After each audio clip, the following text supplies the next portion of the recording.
This next introduction actually belonged to someone else until I found out who they were introducing. And this man has virtually changed my life. He's a man who's respected by Americans, revered by the French, who will physically attack you for Jerry's Kids if you have loose change at the 7-Eleven. Please, please welcome Jerry Lewis.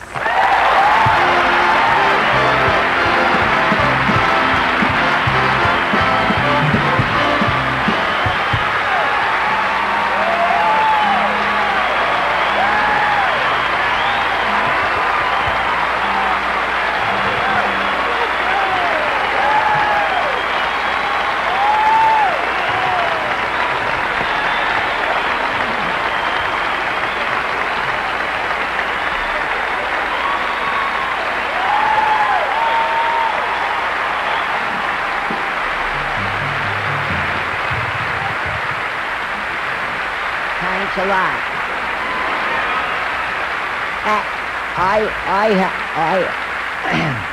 I have to explain, and I've had this rash all year long.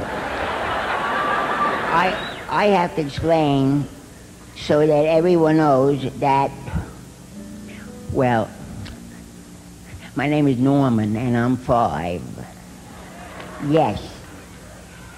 And this is my lolly, and it's orange, and it's my favorite kind. And if I had a whole lot of them, then everybody here could have some. But it's the only one I have, so it shouldn't go to waste.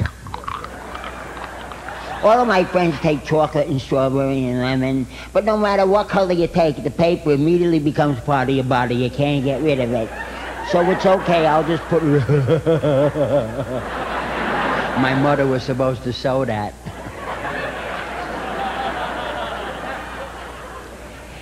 You know, a lot of times I say the wrong thing, and my mother really gets very mad at me.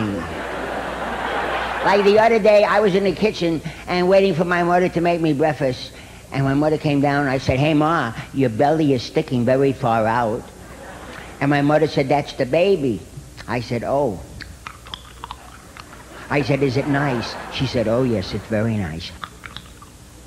I said, "Do you love it?" She said, "Oh, yes, I love it." I said, "Then why did you eat it?"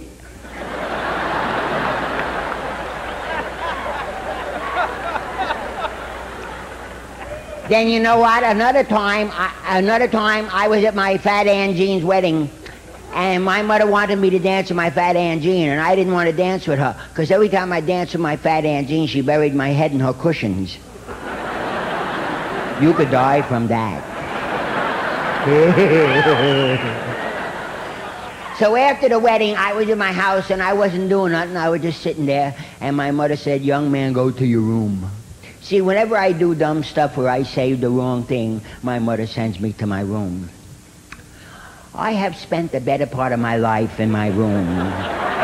So I did what she said. I went to my room, and I was just sitting there and just playing with my dog. I was choking my dog.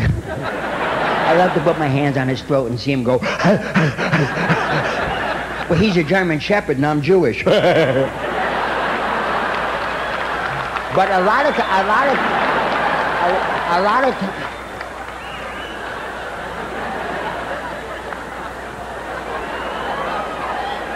you know, this could be causing those headaches.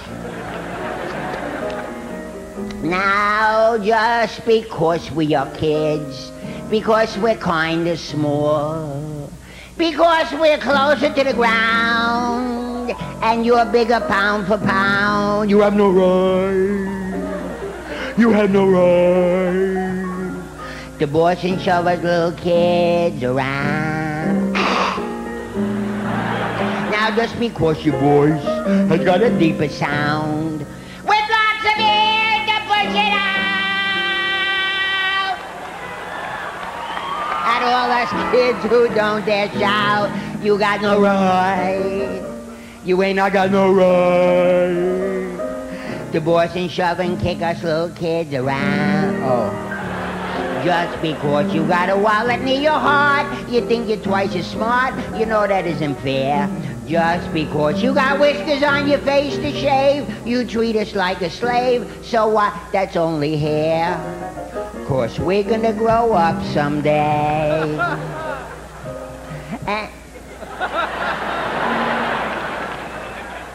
And when we do, I pray, we won't just grow in size and sound, or just get bigger pound for pound. I'd hate to grow like some adults I know that boss and shove and spit on us little kids around. Just because we're kids.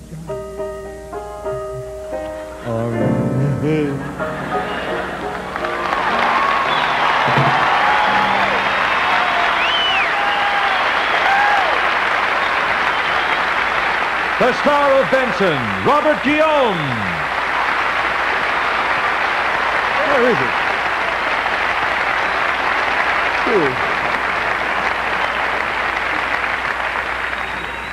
They say art imitates life, but I wish sometimes that life would imitate art. Not that the television show I do would be considered art, but I often wonder what I could do if I had the powers of office I have on the show in real life. Well, there are many things I would set in motion that would help lots of unfortunate but deserving people. One of the crucial issues I would address is the problem of people with no address, the homeless. They exist in greater and greater numbers in more and more large cities, and they can't be swept under the rug anymore because there is no rug large enough to make them disappear. And the homeless are not just the so-called bag lady or the Skid Row derelict. It's the Vietnam vet, the guy who lost his job, the teenager who ran away from home and can't find his way back.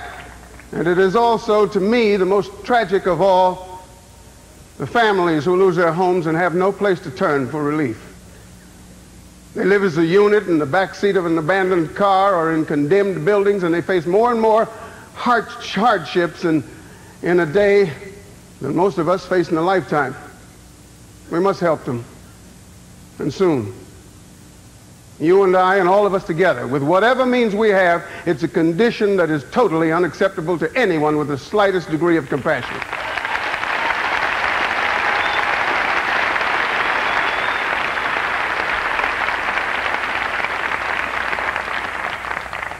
And that means you. Thank you.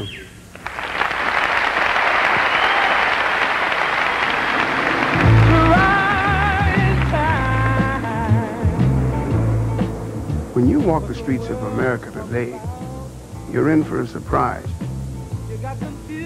Along with the bag ladies and alcoholics, you will find entire families camping out on sidewalks and living in temporary shelters. Today, families represent the fastest growing population among the homeless. We left Seattle about 3 weeks ago, and we were driving down here, and our car was broken into, and we were robbed, and we found ourselves in need of emergency housing. And hard to find a job and work without a home, proper home. Don't know where we're going to live within the city come tomorrow morning. They sleep in cars, train stations, or wherever they can feel protected. People don't understand just how hard it is. Sometimes I look up at buildings and I see the apartments occupied, and I wish that was me. How would you feel if your family was out on the streets? How would you cope with the frustration, the sense of being trapped with no options? These families don't want to be on the streets. They don't deserve to be there. And with a little help, they don't have to be there. Comic relief. It's no joke. Call now.